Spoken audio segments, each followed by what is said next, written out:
right, welcome everyone to our Business of Sport Marketing panel. I'm joined by an esteemed panel, Deandra Duggins from the Baltimore Ravens, Marc Jackson with the Madison Square Garden Company, and Joe Sargent with the Kansas City Chiefs. Super excited for this conversation. We hope you are too. I want to have a few housekeeping notes before we get started. You have the chat function available to you. We're going to have a great conversation, but we want to make sure that we're answering questions that you actually find interesting. So please, as you have questions, whether they're general or something specific to what you hear in a conversation, use the chat function and submit those to us. And Griggs is going to be monitoring the chat to be sure that every good question is brought up and we're able to answer that for you. We do have a LinkedIn 101 session that starts right after this at 3 p.m. So we're going to try to end a minute or two early so that you can take a deep breather, get yourself ready and jump right into the next session. Thank you, Griggs. He just dropped that into the chat. I think that's it. So without further ado, we'll go ahead and get started.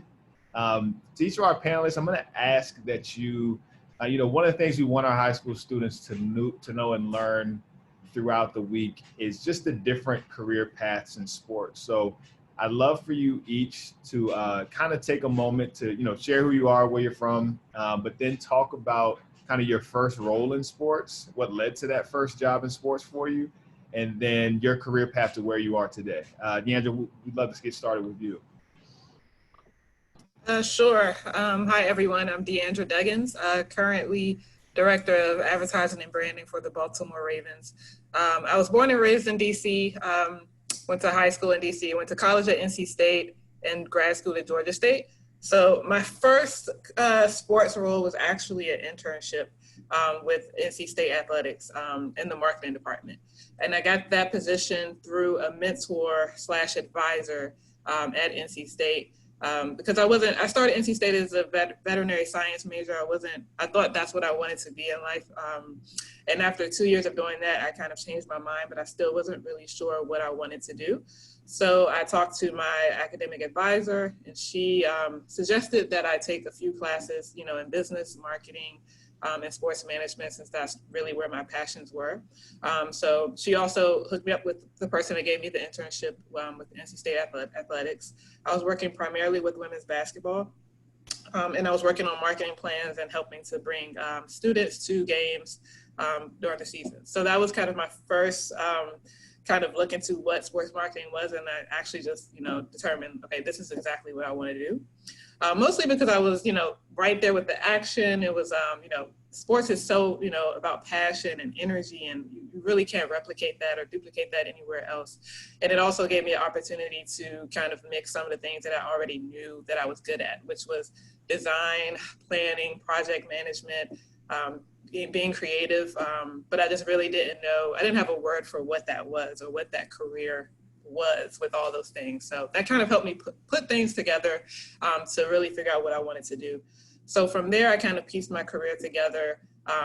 And I have a really weird path. It's not linear at all. I didn't go straight to the league from there. I did a few more internships. I worked for a branding agency in New York. I did an internship with the Atlanta Falcons in Atlanta, the Hawks. And I kind of just picked up a lot of different experience all over, wherever I could throughout my journey. So all of that led me to the Ravens about 5 years ago. And that's the short version of my story. Thank you. Marc, I know that you actually were a student athlete, so would love to hear, your transition into sports and to get to your point of career, but also the path that you took. Definitely. Thanks, Vincent.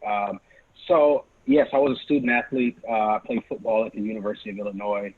And what I came to realize is that you can't play football forever. I was injured during my career, although I was fortunate enough to continue playing. Playing professionally wasn't something that was going to be a possibility. So right around that time of that convergence of me coming to this realization and my career coming to an end at Illinois, I was fortunate enough to have some key people in my inner circle that helped steer me towards a path within in sales primarily ticket sales for the Phoenix Suns. And so, ironically, the people at the time that helped me were working for the Cleveland Cavaliers, but they knew somebody in Phoenix that had an opportunity, and they helped make that introduction for me. And so, after speaking with them in Phoenix, I packed up everything I had from Chicago and drove from Chicago to Phoenix.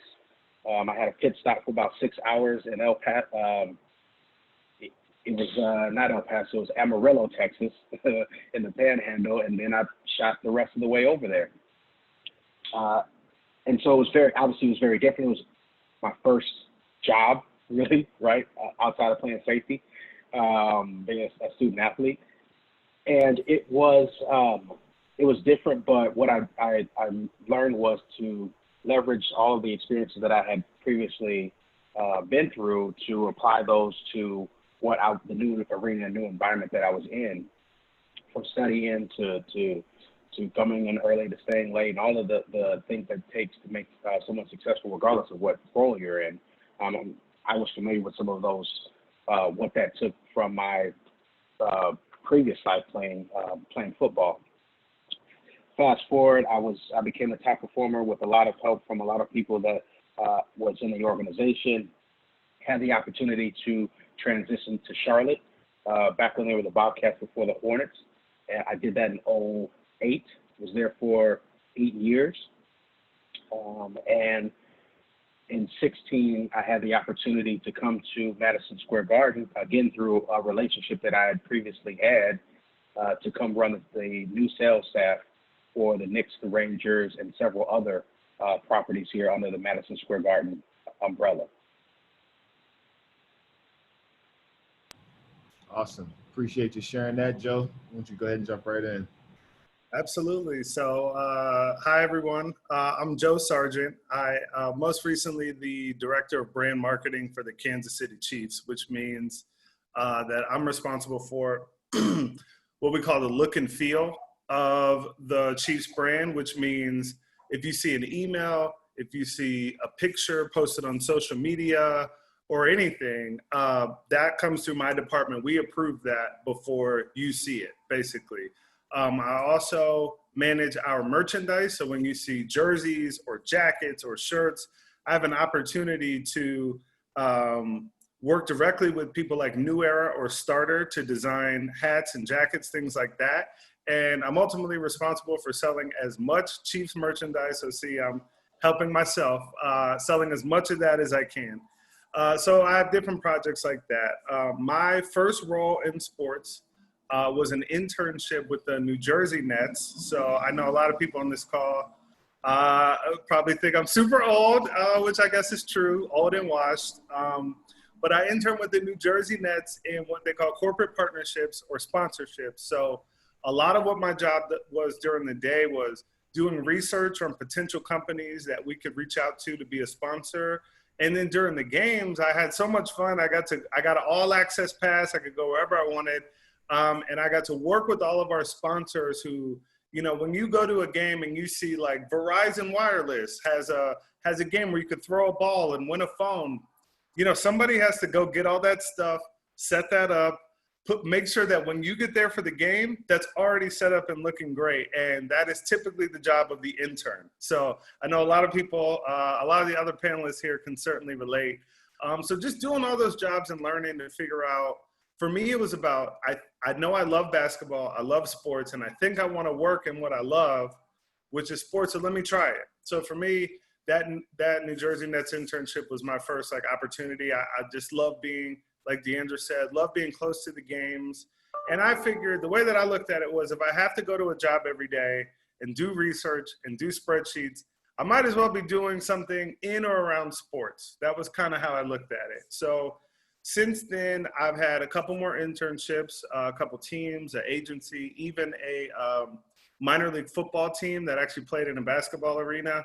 I got a master's in sport management, stayed in school, got my MBA. And so with all of that, I decided, what's my best way in? And so I decided to get a job in marketing, what they call brand management, which is not typically in sports. So I worked on Miller Lite, Coors Light, F and vodka. I had a chance to give a PowerPoint presentation to 50 Cent. Not many people can say that. So I just tried to find jobs that could get me close to sports, that I could do marketing. And then finally, when the right opportunity came where I could do marketing, but for a sport organization, which, you know, Kansas City Chiefs, that came through, and it was just the perfect timing for me. So that's a little bit about my journey in sports. That's awesome. And thank you all for sharing some common themes of really being able to hone in on a passion around sports.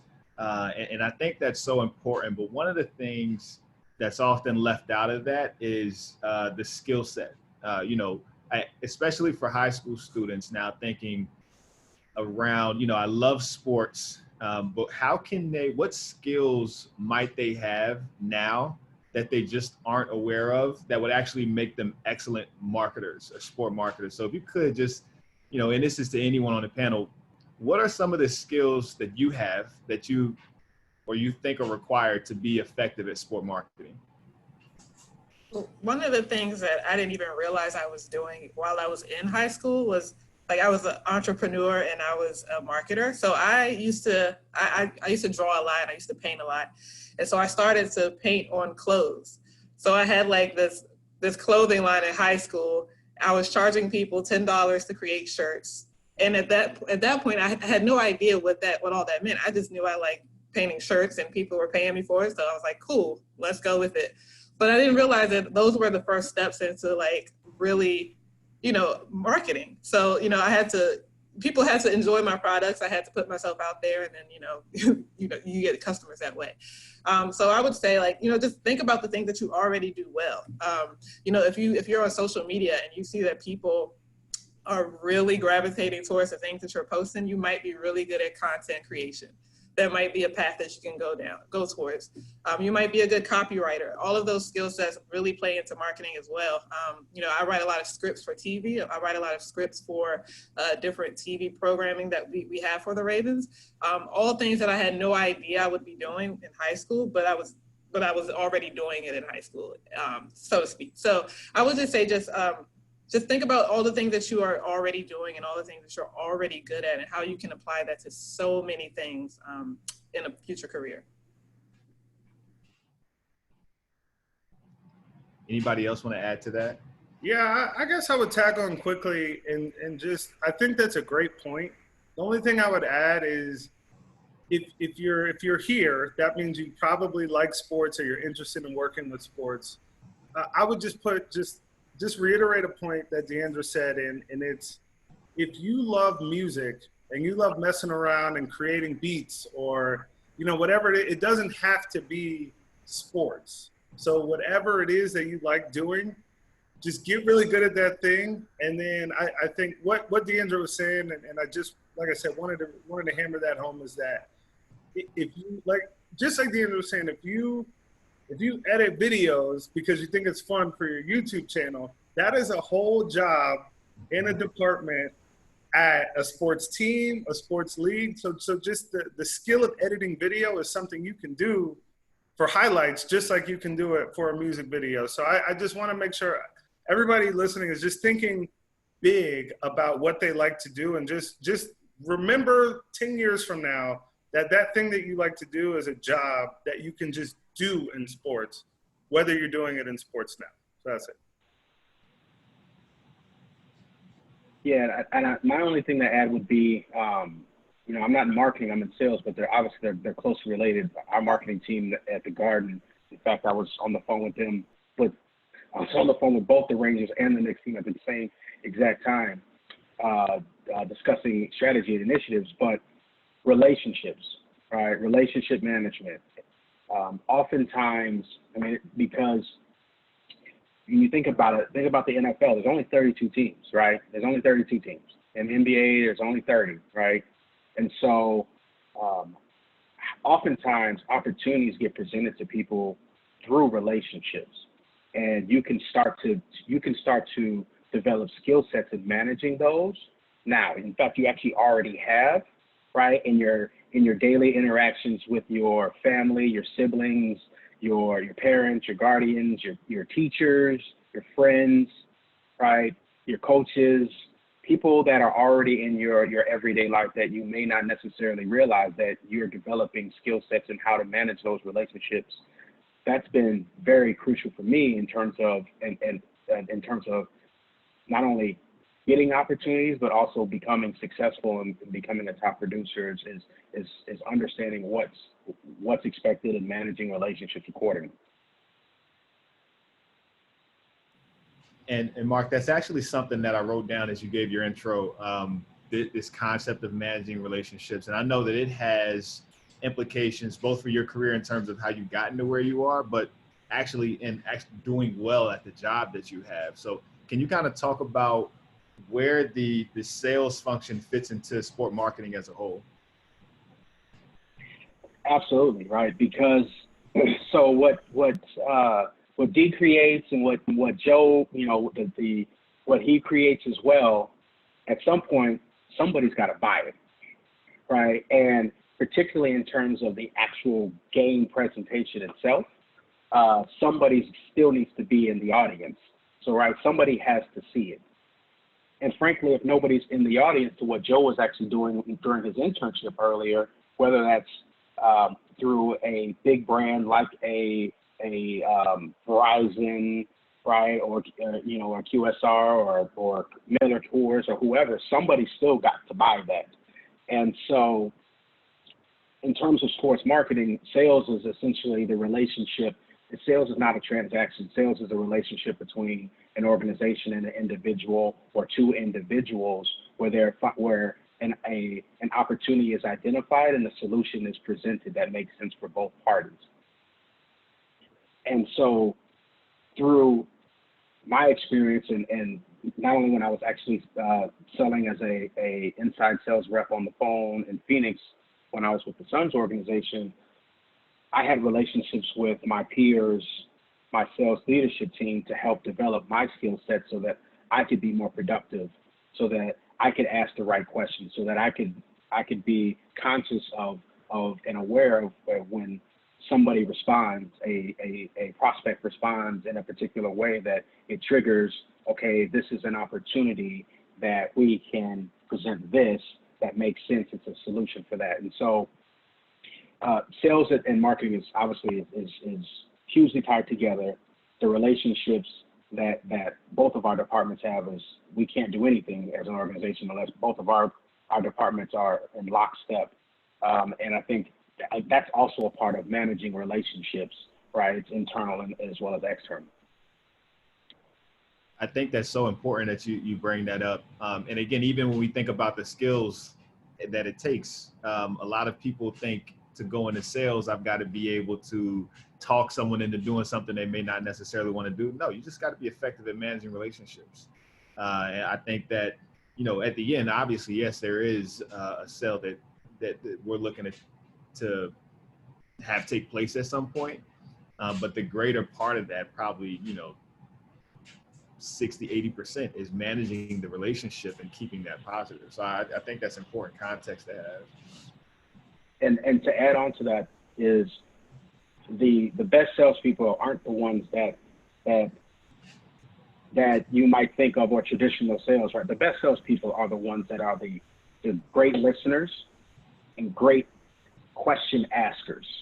If you can ask the right questions and you're proactively listening intently, you'll identify opportunities. And then those opportunities are the ones that you can then identify solutions for. That's what makes a good salesperson.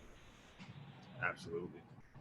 So I want to remind folks in the chat, I'm going to ask one more question and then we'll pass to Griggs, but please remember to use the chat function, use the Q&A to submit your question.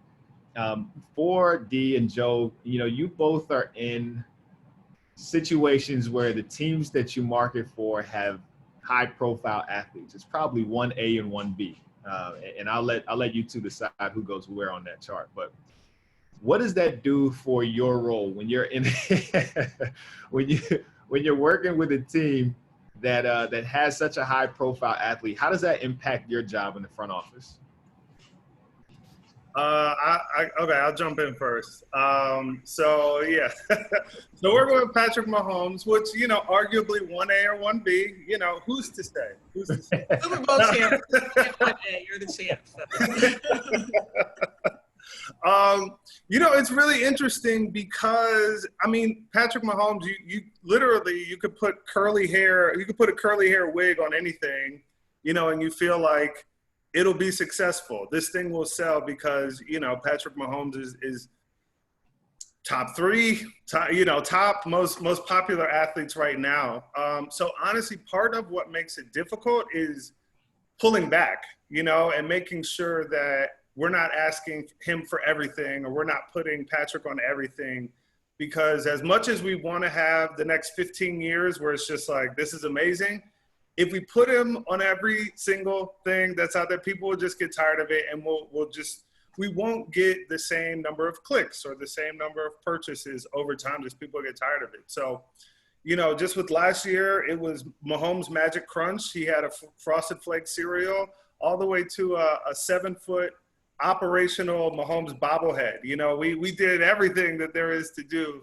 It feels like, but truly, as much as possible, it's just trying to be strategic and trying to make sure that, as much as we can, if we're putting Patrick on something, it's because this thing works better because Patrick is on it, because it's just, we can get into that trap. So, sorry. Yeah, I agree. We try to be careful of overexposure with Lamar. So, you have talents like Lamar and Patrick Mahomes, and they're generational talent. So, but you also try to just be careful with them. You want to handle them with a lot of care for the reasons that Joe mentioned already. But also you want to make sure that you are fair to the other members of the team who also contribute to the success of the team. So our philosophy is always the team, the team, the team.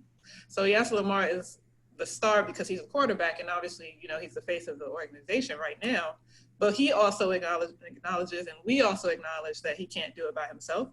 And we also want our fans to fall in love with the other people that are on our team as well. So we try to have fair balance with, pushing Lamar out there, but also making sure that we're pushing forward the stories of other members of our team and giving them also their due diligence and, their fair share of the spotlight.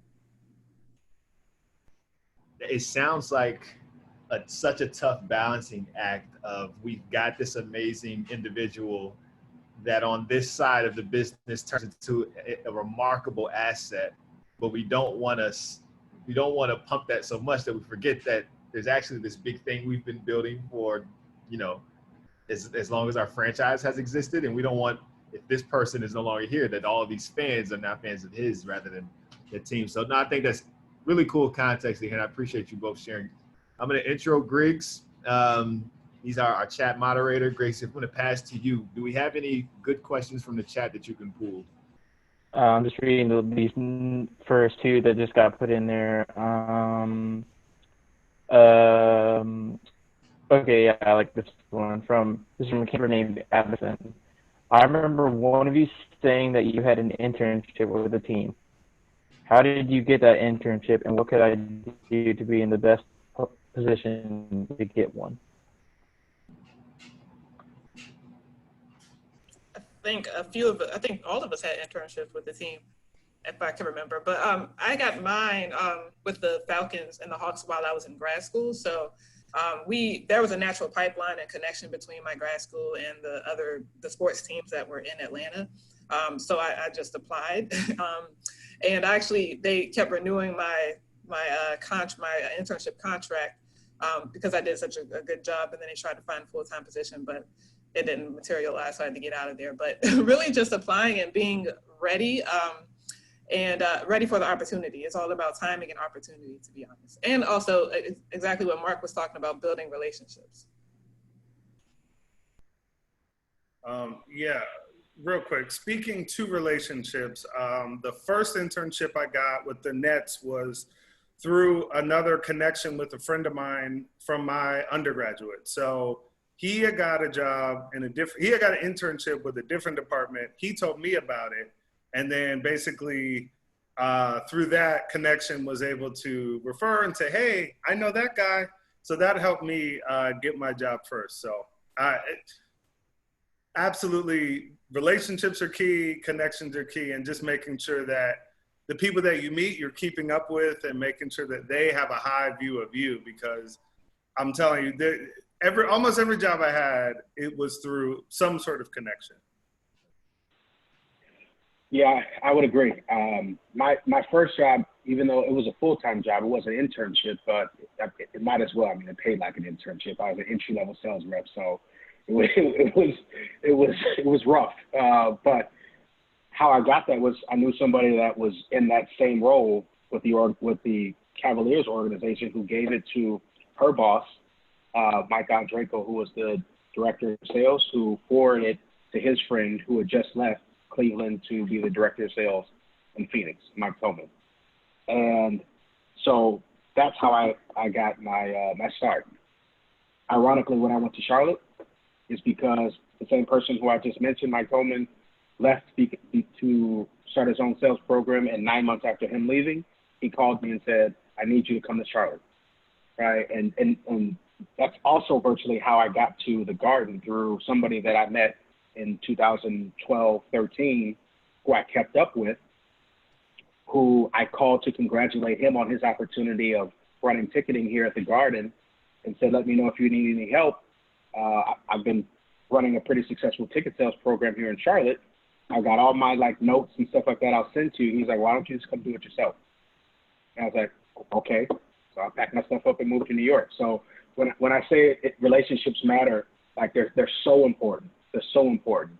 And the key about a relationship, it's not one-sided, right? So you need to make sure that I think Joe just mentioned this, you have to foster those relationships, right? They have to be meaningful. It can't just be one-sided or whatnot. So you have to invest in those so that they can become something that you can leverage down the road.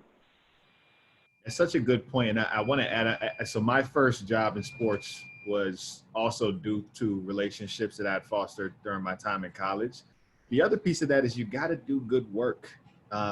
You can't be so intent on building the relationship that while you're supposed to be working, you're standing there talking. So please, networking is absolutely important, but please don't misunderstand us. Doing good work is the way that, as Joe mentioned, that you build that reputation for yourself kind of from the ground up, because in your internship, everybody's watching, and that one slip up, that one time talking too much when people's head down are working, that could cost you a bit of your reputation that you got to start to rebuild. Greg, what else we got from the chat? We got one thing. Also, I want to add on to what you just said. Relationships are key with me. I started out doing Gold Cup from what Patrick Stack and Jeff Longo did. I did good work there, which then went to the U.S. Women's National Team, got opportunities there, all the way up to the Panthers now, which I've interned a few times. Did it. So, yeah. Here's another question from Jaden Stark Camper. In each of your perspectives, what is the main skill that you apply to your job every day?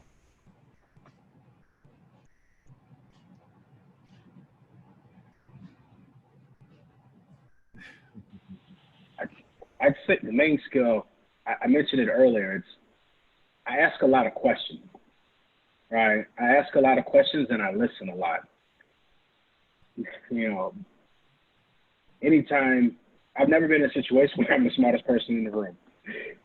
So, and I always try to make sure that I'm in the scenario where I'm not the smartest person in the room, where I have others around me that have different opinions, different ideas, different perspectives, because that's where the best ideas come from. And so I ask a number of people, whether it's my peers, my staff, what do you think about this? What do you think about this? Do you think we should target this? Do you think we should run this campaign? And try to get as many different ideas and perspectives as possible. Because what that does is it allows me to sift through all of that to find the best outcome or the best next step, right? So asking questions and listening so that I have more opportunity for more ideas. Yeah, I think very similar to that. The skill that I use pretty much every day, I would probably say, I would call it like negotiation. And so what I mean is, so me in marketing, I can have the best ideas in the world, but oftentimes I need help from people in other departments, and those departments, they don't work for me. So I need them. So here's an example. So social media, I don't own the social media. So I work in marketing. But if I have a program, so let's say we made these starter jackets and I want to tell everybody about it, I need to go to the social media team and say, hey, I don't know what you have going on or what your priorities are, but I would like you to post about these starter jackets that I have. And here's what they are. Here's when they come out. Here's why they're cool. I need to convince them to post it. And so even though we all work for the same company, because we're in different departments, I may have a priority or something that I need done. But if I need help, I need to convince them to do it and understand what they're going through, figure out what I can offer them, or how I might need to adjust what I'm asking for to fit into what they can do. So that whole idea of negotiation, or basically trying to get people to do things that I want, even though they don't work for me, is something I use very often. I don't really know what the name of the skill is, but I guess I would call it, I don't know, problem solving.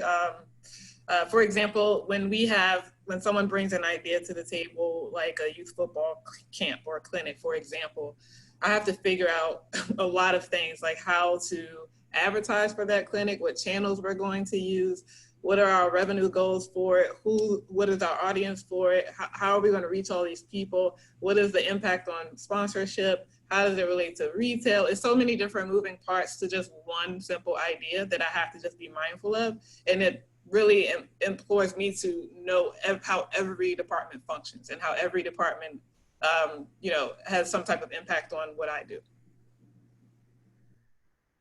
I think that's great. And pulling out to Marc, from your point, curiosity, what a skill. I think that is a skill in and of itself, to be curious and to remain curious. And then, the negotiate, Joe, to put it as negotiation I think that's excellent. And that skill you will not get almost in any role internally. If you've got to build across departments, you better be able to do like Marc does and be able to sell your ideas internally and get that going. So I think that's really, I want to ask, and this is also a question that we saw from the Q&A box. I'll make sure I give credit to it when we swing back, but it's the COVID-19 question. So what does marketing look like? How has your approach had to shift because of COVID-19? I'd love to hear that from, thinking specifically to the marketing side of things. And so maybe some of the storytelling, even the content or what we're presenting. But then Marc, from you specifically, talking about, sales and butts and seats, which may not be a thing. So would love to hear kind of how you've had to adjust around that in the past several months. Man, I'm like, that's a whole hour in and of itself. But, okay, so I think right now, we don't know much. So we're making plans basically as though there will be some fans and there will be no fans. So the way that changes my day-to-day basically, I would say first and foremost, I've had to kind of reshape the way that I think, where typically we have 70,000 people in Arrowhead, but hopefully we have 1 million people watching not at Arrowhead. So I've been trying to think about, okay, in a normal year, most of the people that I'm talking to are not going to come to the game anyway. So what are those things that we focus on to engage that group? So I've been trying to think about that. And really what that has led to is a lot of thinking about social media differently, thinking about digital marketing. So where do we spend and where do we drive people to? And I would give you an example of the draft. So for the NFL draft, right when all of this started, it was like, okay, we're going to send season ticket holders to Las Vegas. We're going to do an event in the stadium for fans who want to come out. And so if whoever we draft on Thursday, we're going to fly them to KC Friday, and Saturday we're going to have them there in front of fans. So much of our plans just went out the window. And I think on top of that, we had to think about not only how do we get people to care about this and actually click and watch us on social media, but then how do we make money on that? Is it a partnership? Are we able to do some kind of sweepstakes? So it's changed our outlook a lot, but I've really tried to reframe it and remind myself that most of the people we talk to do not come to the stadium anyway. So I don't know. That's not a great answer. I talked for a long time. Sorry, but it's very difficult right now. Yeah, I definitely agree with Joe on that. I think now that we have a little bit of clarity about what our season might look like, we have 14,000 fans. We know that there's going to be a significant number of season ticket holders who won't be able to come to the game. So now our attention shifts to retaining them so that they come back in 2021. So making sure that, we're still able to engage with people during the season, whether it's virtually or some other way, but just making sure that we make sure that they come back in 2021 and don't get too comfortable with watching football at home.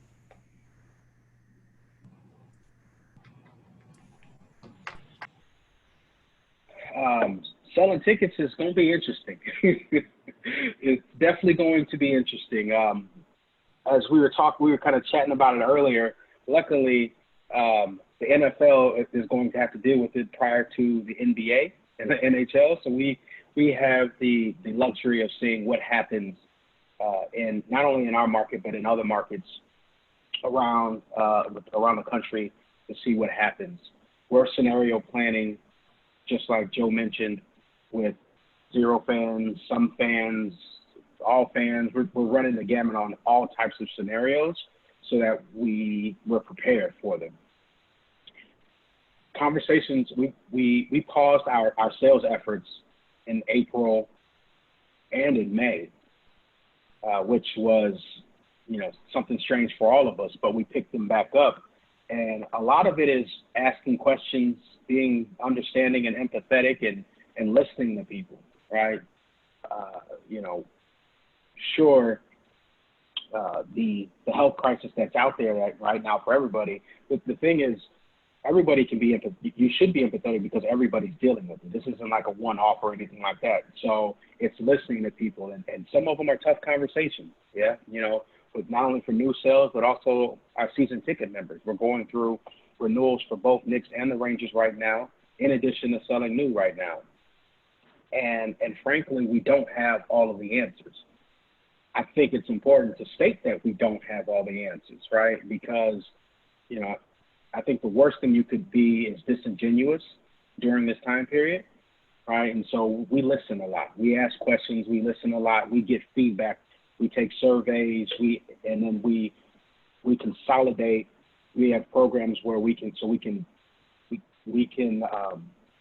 aggregate data and talking points from sales calls, where we record the sales calls so that we can just push a button. I can see how many calls yesterday had the word COVID in it. And then we can listen to what those sounded like and what fans are actually saying. So it's definitely not easy, but it's something we're all dealing with together. Yeah, and I wanted to add that the student who submitted that question did so anonymously.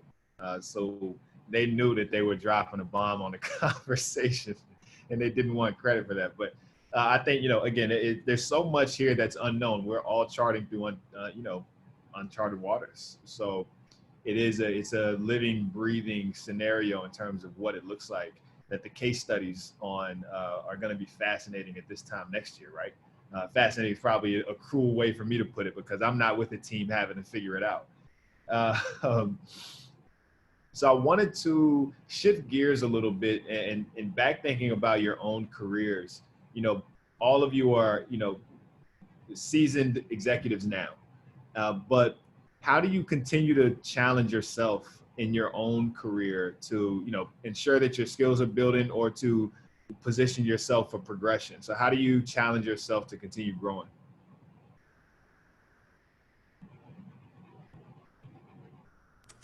Well, I challenge myself by one, always making sure that I'm continuing to learn. So I'm always learning. Also make sure that I have my own passion projects that I'm developing on the side and keeping, my entrepreneurial and marketing spirit alive. And then also just seeking new challenges. So the minute I get too comfortable in a position, I know that it might be time for me to seek the next challenge. You always want to just be, continuing to climb, continuing to challenge yourself. And then also just, at the same time, bringing other people along with you. So that's how I continue to do it. Yeah, I would agree. You mentioned something about comfortability, and I think, being comfortable with being uncomfortable is something that I've always tried to keep in the back of my head, where it's like, trust yourself, right? To put yourself in positions where you're not necessarily the expert, or trust yourself to put yourself in positions where you're not always going to have the right answer, right? And looking for those opportunities, what that does for me personally, it does challenge me, right? It makes me think differently. It makes me look at. I like when I'm challenged to look at something from a different perspective. One thing that Deandra, you mentioned helping others, and that's something that's a major part of what I look for in my role is helping people build careers. Now, everybody that we hire, they're not always destined to work in sales. We hire people, we teach them how to sell, and sometimes they end up going towards marketing. Sometimes they end up we actually had somebody that was in a sales role who's now actually in the Rangers hockey operations department. We have somebody that's in ticket sales strategy and revenue generation strategy. So providing opportunities for people and helping them build careers is something that is for me, it's ongoing, and it keeps challenging me to do that as well. Yeah, and then briefly I'd add that one, I definitely, because like I mentioned, got the sports internships and then spent time outside of the industry, and I think for me it's important to grow my network. So obviously I bring a ton of experience in, but in terms of how does this apply specifically to sports or any sort of project or program that I'm working on, I think for me in Kansas City, it's different for Deandra in Baltimore versus, Julian in Jacksonville or, fill in the blank. So just trying to challenge myself to think beyond just me trying to figure out a problem and incorporate others so that I can, one, learn, and two, grow my network is important. That's great. Thank you. All right, Griggs, I'm going to pass back to you. What's a question from the audience? All righty. This question from a camper named Jordan. What is the best way to turn an internship that you love into a job in the future?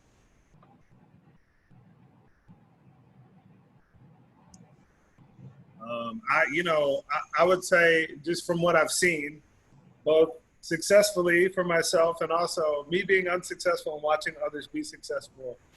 When you're in an internship, it can honestly kind of be boiled down to just try. And what I mean by that is show up early, on time, be known as the person who's there first. Be known as the person who asks for extra work. Be known as the person who finishes and helps others, or finishes and asks for more, or it's not to say you need to be perfect or anything, but I think that what I've seen is people in internships, you're only there for a few months usually. So what happens is a couple weeks in, it's pretty natural. Everybody who's full-time there, they decide, and they're like, all right, well, I know I can go to Joe because I went to him with this project I had something come up, I gave it to Joe and he handled it. And you just become known for those things. And so I think it's about when you go into an internship deciding, I will be known as the person who shows up first, does the best job, works the hardest, asks for more help. Those things really start to become your persona, and those persona is what gets you hired. So I don't know what. I would agree, right? a perfect example is someone that I had as an intern 3.5 years ago. She sat right outside my office, and she was always early.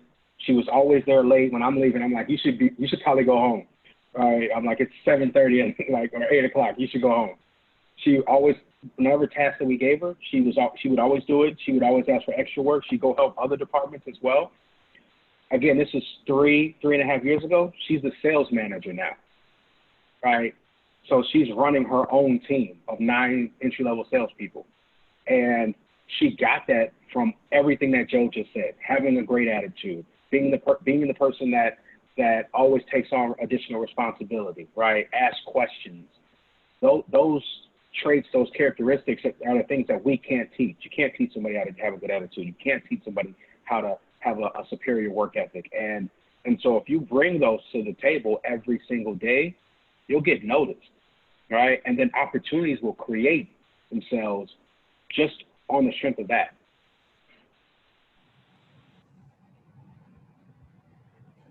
There was one interesting question I saw in the chat, and this I'm gonna throw it your way first, Marc, but would like to hear from everyone around this concept of bandwagon fans.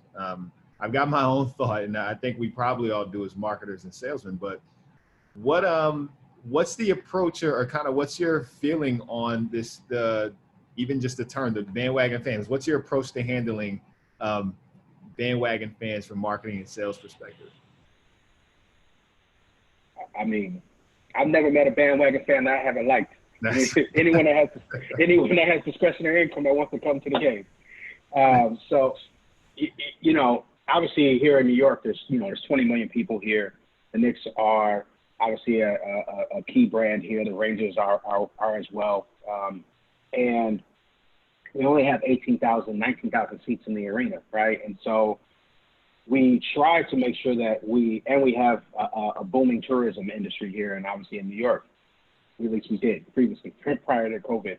But we try to limit the number of season tickets that we sell to make sure that, that casual fans, bandwagon fans have the opportunity to experience the brand, right? Have an opportunity to experience the product.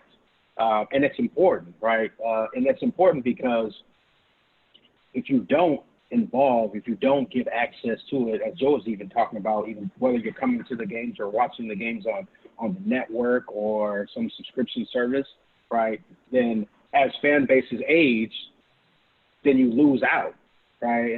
And Joe and Deandra can talk a little bit more, but it's super important that you give not only current fans, current season ticket members, but you have to focus also on the next generation of fans as well, and give everybody access. Yeah, absolutely. This is the best time for the Baltimore Ravens, to be quite honest with you. I am all for bandwagon fans. Personally, as a fan of my own team, I don't like bandwagon fans, but as a professional, I totally welcome anybody that wants to be a fan of the Ravens. Everybody has different motivations for why they support a team, whether it's because you love a player like Lamar Jackson or Patrick Mahomes, or your parents were fans, your whole family is fans, whatever the reason. Like, my job is to make sure that you remain a fan. So I want you to watch all the games. I want you to buy all the merchandise. I want you to talk about Lamar Jackson and the Ravens on social media, because that builds our brand, and it makes us, that much more, it gives us brand power in the marketplace. So we are taking full advantage of this opportunity of all the bandwagon fans that are coming our way, and we hope that you stay for a very long time. Yeah, agreed. And I promise I won't talk long, but coming off a Super Bowl win, it's coming, right? There's going to be fans who are, I've been a fan since this or that. We control what we can control, which is try to put out a great product on the field, obviously, try to put out great content, teach people about our history, try to make Arrowhead a super special experience. If you're a bandwagon or if you're not, I hope you feel like a fan for 50 years, no matter what, I think I get the spirit of where that question is coming from, but from the team side, it's come one, come all, and we want to treat everybody like they're, like they've been a fan since the beginning. That is 100% the answer I expected. Look, get in, buy a ticket, bring your family, bring your friends. The bandwagon thing is much more, and Dee put it perfectly. Personally, but professionally, come on in. We've been waiting. Let me make you nice and comfortable. So we're sitting at right around 10 minutes. So I want to, be mindful of time. And again, want to remind you all, Griggs dropped earlier. We do have a LinkedIn 101 session. It's been mentioned a few times, using LinkedIn to connect with the people that you're hearing from, but also to start building your professional brand. So we're going to have a conversation on just how to do that. We did have a question from the chat that I thought was pretty good as we move towards close. Something that you would have done differently. So thinking through, your time in college and approaching your career, is there anything you've done differently? And I'm going to try and navigate these two things. This isn't necessarily advice. This is specific to your career, things you may have done differently, because we'll end with the advice question. I know it's tough to kind of parse those out, but. I would have invested. I was a student athlete. I was a student athlete. I would probably invested more when I was in school, and not just athletics and not just my playbook, particularly when it comes to business finance. That was something that I had to learn on the fly. That was definitely something that is at least within me from projections and budgeting and margins and all that stuff like that. Like, it's something that will benefit you down the road if you take advantage of it and learning business finance.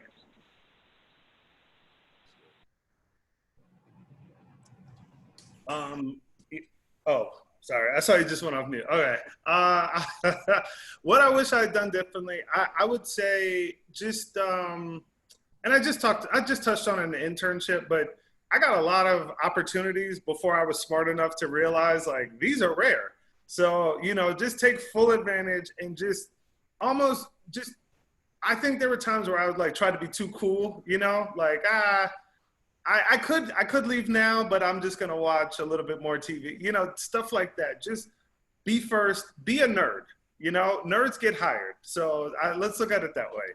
Be first, ask questions, raise your hand, all that stuff. And just realize that, when you get an opportunity, like, take advantage of it, which now I'm that person giving that advice, but it's true. I fully agree with what both of them said, so I won't piggyback on it. Awesome. So Deandra, maybe you can get us started. You get an opportunity to go back and talk to your 15, 16-year-old high school self. What's the piece of advice you're going to give as you kind of prepare and move towards the end of finishing up high school and going into the next phase of life? Probably a few things. One would be that it's okay to not know what I want to do. I think it's impossible to ask a teenager and what they want to do for the rest of their life. You haven't even been exposed to things yet. So I also think it's okay to change your mind. And so for that, I would encourage people to try everything. If you're curious about it, find out more about it. Ask more questions. Just if you have an idea, make it happen. It's so many tools and just platforms for people to just create their own and just get all of their creative ideas out. I think I would just encourage people to do that. Also, we talked a lot about networking, and I've always been told it's not who you know, but who knows you. So reputation is definitely important. So all the things that Marc and Joe have said about doing a good job on your internships is important, because you want to make sure that people are able, when your name comes up, that people speak good things about you, and you have no idea when your name will come up. You have no idea. When I interviewed for the Ravens, one of the first questions that someone on the panel asked me during the interview was, "Hey, do you know Kathy Jerome?" And Kathy Jerome is somebody that I met years ago. Had no idea that they even knew her, and they said, "What would she say about you?" And that just threw me for a loop, like, wow, I had no idea that you knew someone that I knew. And now, you just have no idea who people know. And just make sure that you keep your reputation clean, that you're a good worker, and just try everything possible. I would say, understand that failure is part of the journey, right? Nobody's perfect, right? And you can't, nobody bats 1,000, like 100%, right? And so it's okay if you have the right attitude, you give max effort, and you're committed. Like, you're not always going to win, and you're not always going to come out on the other end of it clean. So it's like, it's okay to lose, right? As long as you give max effort. And so oftentimes, in fact, I was having this conversation with my nephew who is 16, and it's like, it's okay. Like, you don't have to be perfect. You have to try, and you have to have a good attitude about it. But like, whatever happens, if you do those things, like, we can accept whatever the outcome is. And I think that even myself looking back on it, if I would have understood that, I would have saved myself a lot of headache. The piece of advice I would give, and quick story, I promise I'll be fast. So when I was trying to figure out what I wanted to do in sports, I went through all the team websites. I went to their media guide, and I would look at their front office, and I would look at their executives, because at the time I said, I want to be president of the Detroit Pistons, president of a team. So then I would have to figure out the email. Is it first name dot last name? Is it first initial last name? So I had to figure out the email. So I went through the entire MBA, sent all this out, and said, hey, look, I'm a student. I'm interested in this role, and I see that you're in it. What advice would you have? So what I would pass along to everyone here is that you're a high school student, and remember that people love talking about themselves, including myself. I volunteered to do this for an hour just so I could talk about myself. So people like doing it. So I went through all that, and you have LinkedIn. So what I would recommend, what I would tell my high school self, if you put in the subject line, high school student looking for advice, something like that, reach out to somebody like me or whatever via LinkedIn, and keep it short. Hi, my name is, I'm interested in blank because blank, one sentence.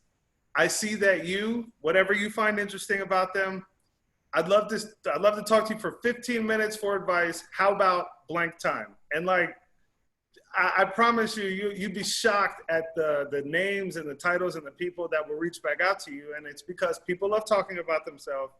And you're a high school student. It's very disarming. So I want to give you advice. I literally did agree to do this. So just don't forget that. Reach out. Don't be shy. And look, the worst people could say is no. Just don't be rude, and you'll be okay. I'd say there are people who get paid to deliver workshops based on what you just heard. We're talking about dropping gems. Using LinkedIn like that, there's literally people who make a career giving that type of advice, and you just got it for free. So a huge shout out to our panelists, Joe, D, Marc. Thank you so much for taking the time to be with us. And that was also a great segue. Remember, get signed up if you haven't already. Jump out of this, dust yourself off, and jump right into that LinkedIn session and learn some of the tangible skills that you can take to actually start your path to being a curious high school student that's going to turn into a creative and successful executive. So Griggs, thanks so much for moderating the chat for us. Joe, D, Marc, thank you so much for being here. Everybody enjoy the rest of camp. And remember, guys, LinkedIn starts about 3 minutes if you want to learn how to make connections in the world. Thanks, Griggs. Thanks, everybody. Have a good one. Thanks for having me. Have a good one. Yes.